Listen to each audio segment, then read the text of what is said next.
Boa tarde a todos. Novamente estamos aqui para dar início ao estudo da série psicológica de Joana de Ângeles. Hoje nós estaremos abordando a temática, a conscientização dos arquétipos primordiais. Faz parte do capítulo 5 do livro Triunfo Pessoal. Como de hábito, vamos dar início com um comentário de uma mensagem do Espírito Emmanuel. Essa é extraída da primeira carta de Paulo aos Tessalonicenses, capítulo 5, versículo 19, e que faz parte do livro Cartas de Paulo, o Evangelho comentado por Emmanuel. E assim ele nos escreve: os discípulos sinceros de Jesus operam atualmente como trabalho máximo o despertamento próprio, a própria iluminação. Esse, de fato, o objetivo primordial da doutrina, a melhoria da criatura para o mundo melhor. Vamos fazer aqui alguns apontamentos para estabelecer uma ponte com o nosso estudo dessa tarde. É interessante quando Emmanuel, sempre nos convidando à reflexão, pondera no condicional a instigação a que reflitamos. Então ele diz assim: os discípulos sinceros de Jesus operam atualmente.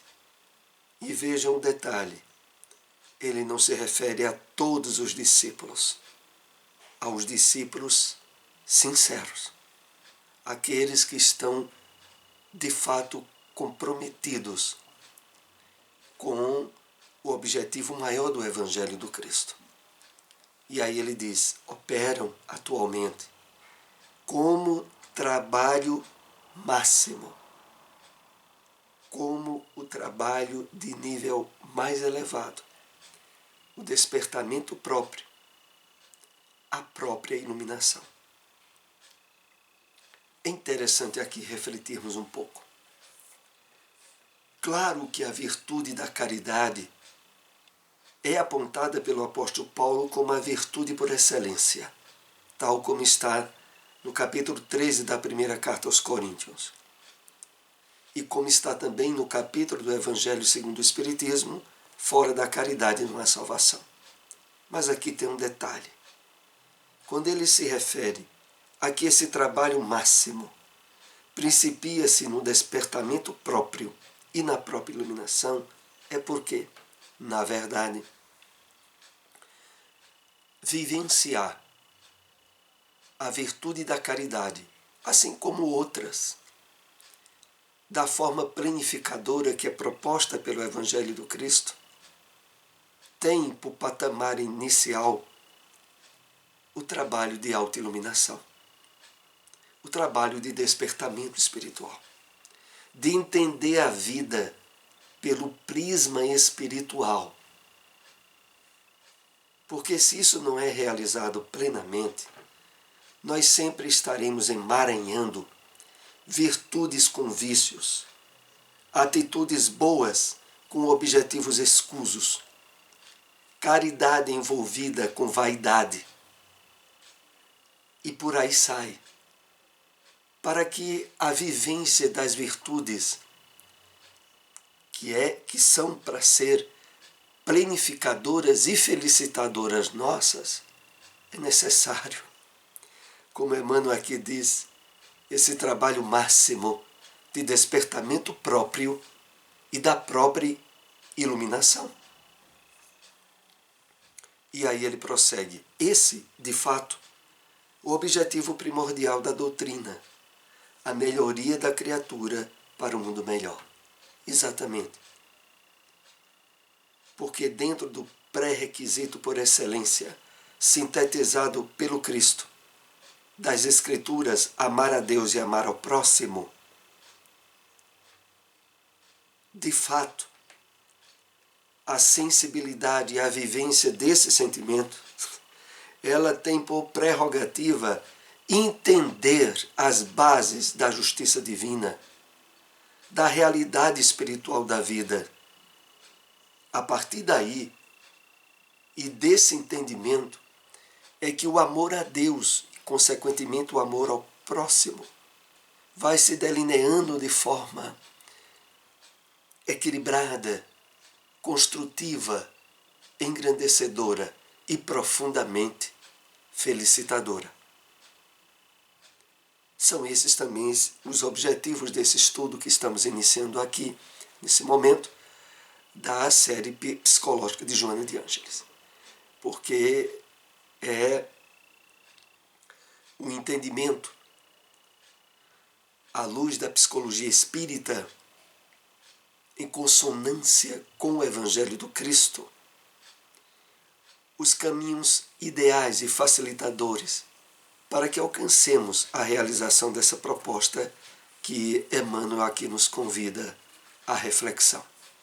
Vamos então ao nosso estudo de hoje, cujo tema é a conscientização dos arquétipos primordiais. Sempre lembrando a ponte que Joana de Ângeles procura estabelecer entre alguns conceitos junguianos e a proposta espírita, aonde arquétipos, que significa os modelos, os padrões, enraizados no chamado inconsciente coletivo, muito desenvolvido por Gustav Jung, e que, aqui nesse nosso estudo, sob a luz da psicologia espírita, recebe uma conscientização e um entendimento diferenciado, que nós temos visto nesta obra Triunfo Pessoal. Inclusive, eu aqui lembro estudos anteriores desse mesmo livro, você pode encontrar no nosso canal no YouTube. Visite o nosso canal, se inscreva, você vai ser sempre avisado de novas publicações. E também estudo de outras obras da série psicológica que já abordamos aqui. Vamos então para o primeiro slide do estudo dessa tarde. Procedendo-se a uma análise comparativa a respeito do inconsciente coletivo, ou psique objetiva, a psique objetiva com a erraticidade espiritual, encontrar-se-ão os arquétipos primordiais, junguianos e outros, que seriam resultado das multifárias reencarnações do Self. Lembrando aqui que nós sempre procuramos extrair alguns parágrafos, alguns tópicos do capítulo, para trabalhar algumas abordagens pessoais, sempre objetivando o estímulo à leitura de toda a obra. Mas voltando aqui ao texto, Joana diz no início desse tema que, dando início, procedendo-se a uma análise comparativa entre o inconsciente coletivo ou psique objetiva com a erraticidade espiritual. Como é isso? É porque, à luz da doutrina espírita, os conceitos junguianos do chamado inconsciente coletivo é entendido como reflexo das ações, vivências, participações do espírito em encarnações passadas e que fazem parte do seu inconsciente profundo, assim como também de todas as pessoas que já viveram na Terra, que já encarnaram entre nós. Enquanto que na psicologia junguiana o inconsciente coletivo é fruto exclusivo dos antepassados, dos homens que viveram na Terra, sem estabelecer uma ponte com a reencarnação, mas que os conteúdos psíquicos não se apagaram, ficaram no éter planetário, instigando muitas vezes ações, ideias, objetivos nos homens.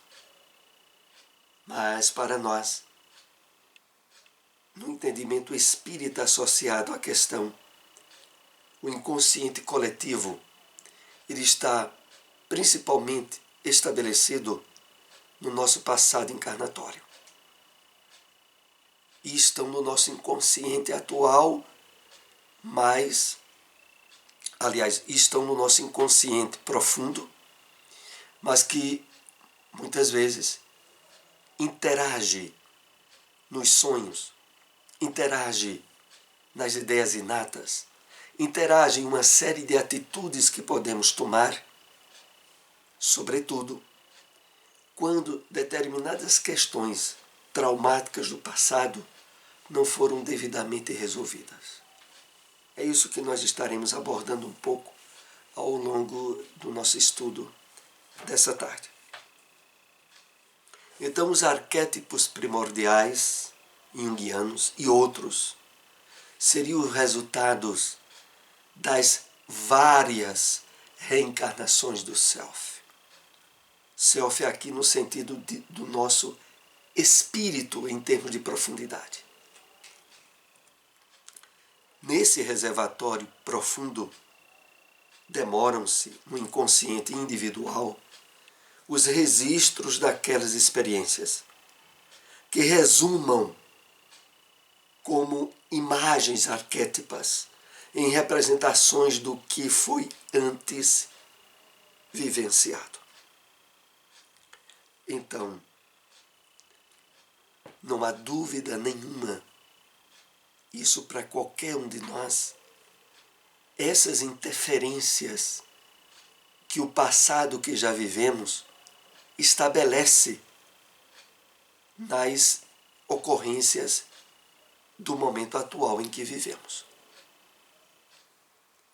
O problema todo, de fato, só nos chama a atenção quando dão surgimento a traumas e a complexos, a neuroses e a dificuldades emocionais ou psíquicas mais intensas, cuja causa aparentemente estaria em ocorrências da vida atual.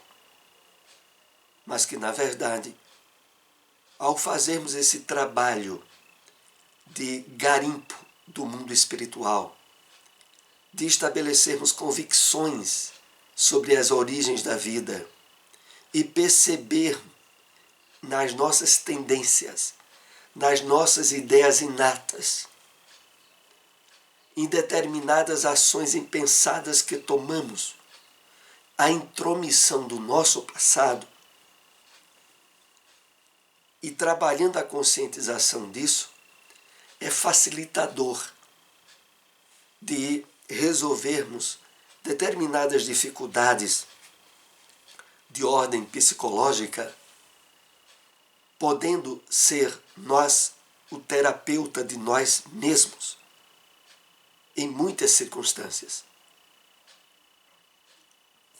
Prossigamos. Desse modo, qualquer complexo no comportamento pessoal que se avulta é resultado de uma matriz arquetípica no inconsciente coletivo. Herança de ações ignóbeis perpetradas pelo Self. E aqui é preciso analisarmos a eficácia maior que tem a psicologia espírita em relação a qualquer outra. Primeiro, porque busca não escamotear com justificativas inválidas traumas complexos e atitudes, responsabilizando os outros, a vida, a determinadas questões de ordem pessoal que temos vivido. Em vez de ficarmos vasculhando as causas principais, como estando nas experiências da vida atual, nós agora somos premiados com a conscientização de que, na verdade, as causas principais estão em nosso espírito, no seu passado encarnatório, nas ações ignóbeis perpetradas pelo self, por nós mesmos. E assumir essa atitude de forma racional e reflexiva já nos dará um ponto de apoio imenso em superarmos certos traumas, fobias e dificuldades que tenhamos, desde que não tenham alcançado um nível de absoluta ausência de controle por nós, porque aí é necessário a terapia ou a psicoterapia para nos ajudar. Às vezes mesmo, inclusive, a psiquiatria, através de remédios. Mas se não estamos nesse nível, se nos percebemos com determinadas neuroses, poderíamos assim dizer, por exemplo, caracterizadas numa possessividade doentia, em um ciúme doentio, em uma característica de prepotência no nosso comportamento, e percebemos que isso tem causado constrangimento nos nossos relacionamentos, nós estamos no nível de agora, usando os instrumentos que a psicologia espírita nos fornece, e trabalhando essas questões conosco mesmo. E como primeiro passo importante nisso, assumir a responsabilidade de si mesmo. Buscar dentro de si as origens para o comportamento. E não ficar responsabilizando determinadas experiências que tenhamos passado na vida atual. Porque essas situações e circunstâncias, elas podem ter sido, inclusive, fatores importantes apenas para a exacerbação, a explosão emotiva, quando, na verdade, todo o material danoso e prejudicial foi originado em nós mesmos. E se não foi nessa vida, em vidas anteriores. Então é esse ponto aqui que eu quero destacar como sendo muito importante em um trabalho psicoterapêutico que a gente faça conosco mesmo, nessa busca de autoiluminação, de despertamento que é proposto pelo Evangelho do Cristo. A sombra tormentosa que resulta da consciência de culpa ou do desconhecido, tudo aquilo que é ignorado ou rejeitado com severidade, transforma as heranças inconscientes em atos racionais. Vamos analisar essa parte. A sombra tormentosa que resulta da consciência de culpa ou do desconhecido.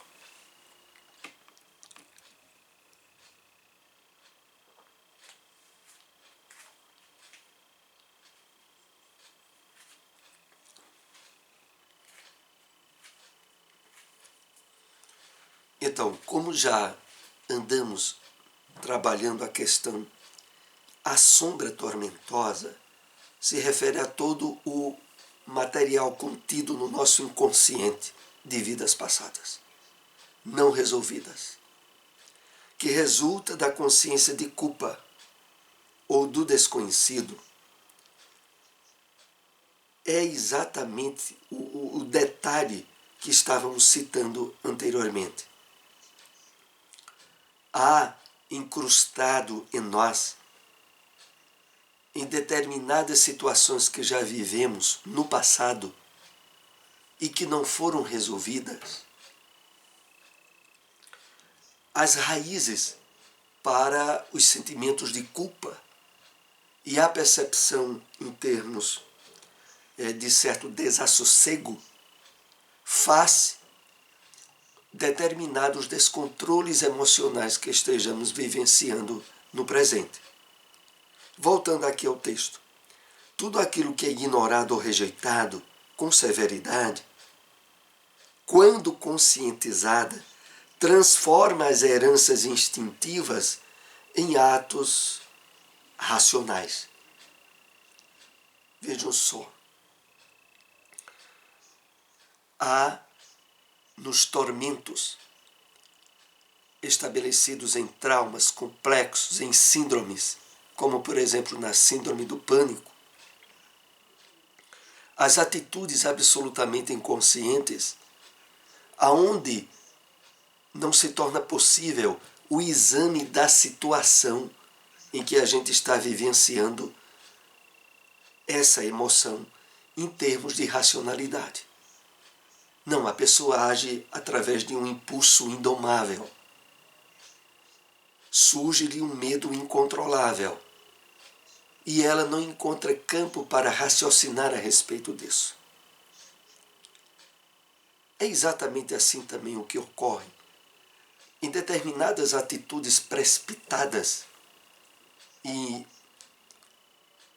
estabelecidas por certos gatilhos inconscientes nossos e que não poucas vezes resultam em desastres, né?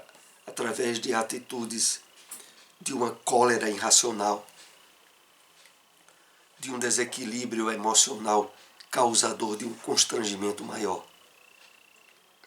Mas, se através de recursos como a reflexão, a meditação, passamos a trabalhar a análise racional e lógica do que houve e por que nós agimos daquele modo, nós estaremos ao mesmo tempo em um trabalho de autoconhecimento e também, como aqui o texto diz, de transformar heranças instintivas em atos racionais. É claro que o resultado terapêutico disso não é imediato. É um trabalho que vai sendo realizado no dia a dia, em uma maneira agora diferenciada de percebermos a realidade física e os nossos estados emocionais. O fato principal de não responsabilizarmos a outrem, a Deus, as circunstâncias, os desassossegos emocionais sem controle que tenhamos, o fato de não responsabilizar a evidências externas já vai se mostrar como um degrau muito positivo nesse trabalho de conscientização e de solução. Porque na medida em que nós passamos a perceber que o problema está em nós, e é em nós que deve ser resolvido, e isso aí, por si só, já representa um percentual significativo de solução exitosa, se levado à frente. Que irão contribuir para a formação de atitudes saudáveis, descomprometidas com as fobias e os receios, que se ocultam ou se desvelam nas diferentes formas de complexos. Prosseguindo aquele entendimento anterior, esse trabalho de racionalização irão contribuir para a formação de atitudes saudáveis, descomprometidas com as fobias e os receios, que se ocultam ou se desvelam nas diferentes formas de complexo. Exatamente isso. É interessante que, de uma forma muito clara, todas as vezes que nós responsabilizamos outros pelos problemas que causamos, uma coisa fica certa: nós estamos nos omitindo a solução real do problema. Porque, primeiramente, o problema não é nosso, a gente está dizendo que a responsabilidade e o problema é do outro. É por isso que essas questões relativas à nossa vida emotiva e psíquica quando passa a ser encarada como patrimônio nosso, resultado do presente e do passado, essa atitude por si só, ela já é um degrau muito alicerçado para a solução do problema. Porque nós assumimos. Não assumir o problema era hábito nosso, principalmente dentro da visão materialista, onde a identificação pelos sentidos físicos das ocorrências desditosas sempre tem por responsabilidade o mundo em que vivemos. Mas aí dentro da percepção espiritual da vida, e sobretudo agora com a psicologia espírita, esse roteiro, essa forma de observar muda completamente. Nós agora somos chamados a voltar para dentro de nós mesmos. Primeiro assumindo a responsabilidade e depois procurando de fato, através da racionalização, do uso da lógica, do bom senso, do esclarecimento do estudo e do comprometimento em querer nos melhorarmos, com base no Evangelho do Cristo, nós agora estamos num roteiro cujo resultado, não há dúvida, é muito felicitador. Enquanto a consciência recusa-se a aceitar os desafios ocultos nos refolhos do ser, mascarando as dificuldades e conflitos, maior se faz a pressão desses conteúdos sobre o ego, perturbando-lhe o comportamento. Vejam só como é a questão. Na medida em que nós percebemos determinadas características emocionais ou psicológicas que gostaríamos de melhorar em nós, e em vez de investirmos nesse trabalho, procuramos escamotear, disfarçar, afastar-nos. Quando isso vai acontecendo, aquele problema ele não é apagado e ele acaba induzindo, em termos de desassossegos futuros, maior índice energético e de forças.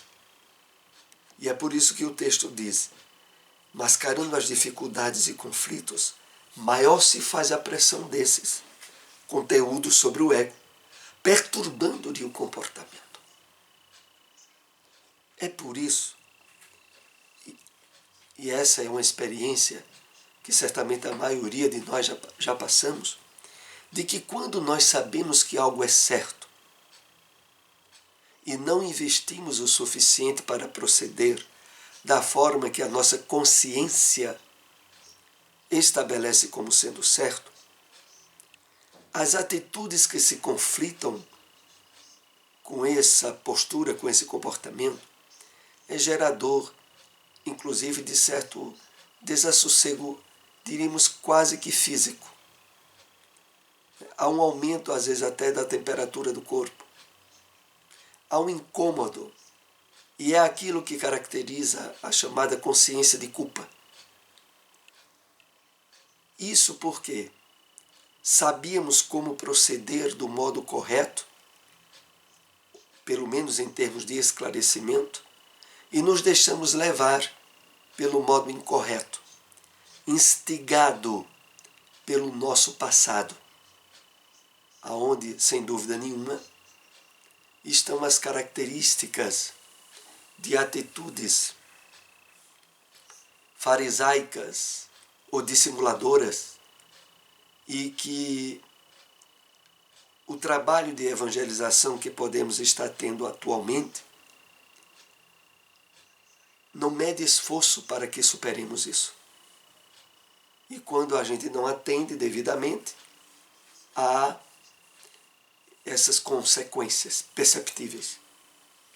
Então aqui fala sobre a pressão desses conteúdos sobre o ego, perturbando-lhe o comportamento. No processo da evolução, e por todo o sempre, o espírito é assexuado, experienciando as duas polaridades, responsáveis pela perpetuação da espécie humana. Então não há dúvida, e todos nós sabemos disso muito bem, o espírito não tem sexo, em sua essência. Mas ao ter a necessidade das experiências corporais pela reencarnação, ele estabelece a aquisição de experiências, ora numa polaridade, ora noutra polaridade. É a isso que o texto se refere. Prosseguindo. Nas quais a vigência de hormônios específicos encarrega-se de desenvolver aptidões, ora físicas, morais, intelectuais, ora emocionais diferentes, a fim de realizar a individuação plena. Essa individuação plena que nós vamos conquistando à medida em que adquirimos pelas experiências reencarnatórias as qualidades, as virtudes e o desenvolvimento das potencialidades espirituais que trazemos. Enquanto esse trabalho vai sendo realizado, nós temos ora experiências numa polaridade, ora noutra. Só que tem uma questão, é que na estrutura física orgânica, os padrões de expressão da sexualidade guardam ligação com determinados potenciais energéticos, que estão nos chamados hormônios. E em outras características que vão se delineando à medida que o espírito atinge a sua maturidade reencarnatória. Prosseguindo. Um espírito que se haja reencarnado por diversas vezes na masculinidade e subitamente inicie experiências femininas, apresentará uma anatomia constituída pelos implementos correspondentes, o que é bem lógico e é natural. Independente de o espírito na encarnação anterior ele ter vivenciado a masculinidade ou a feminidade, quando ele reencarna, ele vai ter que adaptar-se à nova expressão física que irá lhe caracterizar durante a reencarnação. Por isso aqui diz no texto, apresentará uma anatomia constituída pelos implementos correspondentes.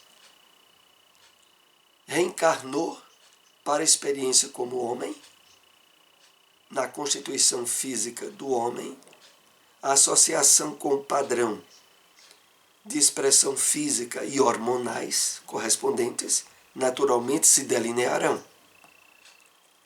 No entanto, o seu será um psiquismo animus.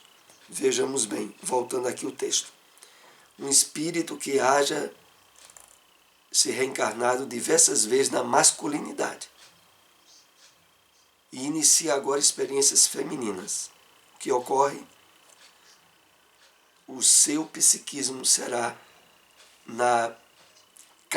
caracterizado, como dizem Jung, pela palavra animus, referente aos padrões dentro da masculinidade, mediante o qual revelará as potências acumuladas que o propelem a atitudes masculinas, não obstante a sua constituição fisiológica feminil.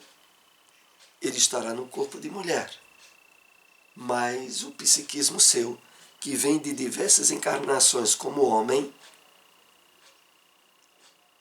expressará certas máscaras, certas atitudes, certas ações. Na experiência agora como mulher, que seriam mais estabelecida pelo padrão masculino de agir. Mas isso sem que aqui esteja querendo se fazer qualquer ponte com a homossexualidade. Não é esse o objetivo do texto nesse capítulo. A questão aqui é das dualidades e da complexidade do nosso psiquismo inconsciente, que vem de diversas experiências encarnatórias, ora como homem, ora como mulher. E prosseguindo, não obstante a sua constituição fisiológica feminil, ele terá um psiquismo onde a predominância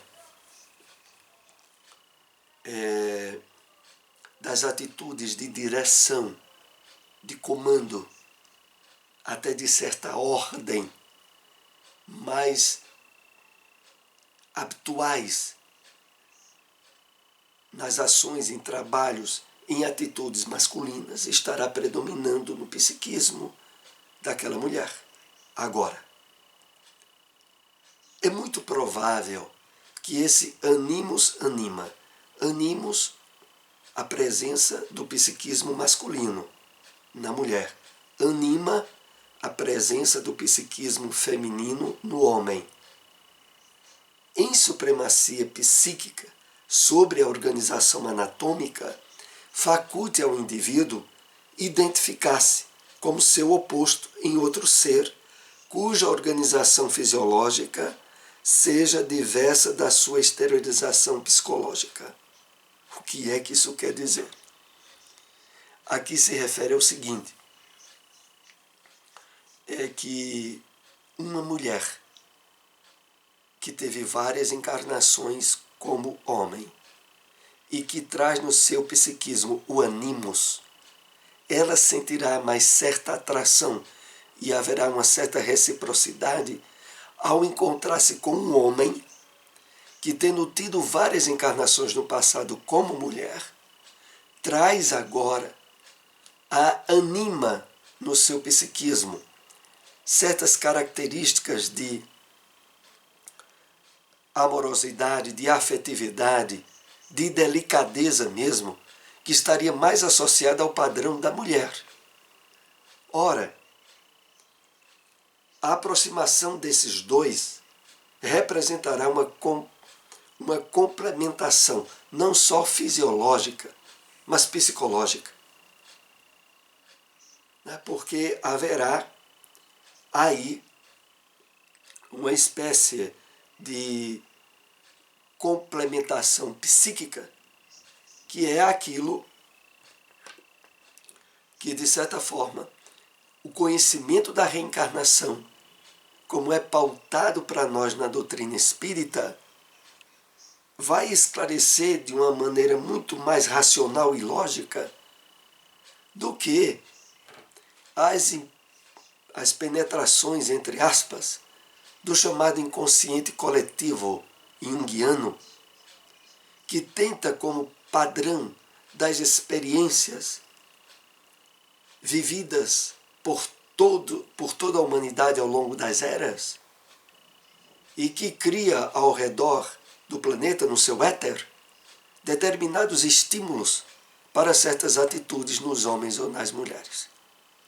Eu quero lembrar, concluindo essa parte do estudo dessa tarde, que esse assunto ainda irá continuar no nosso próximo encontro, onde nós estaremos ainda trabalhando esse mesmo capítulo.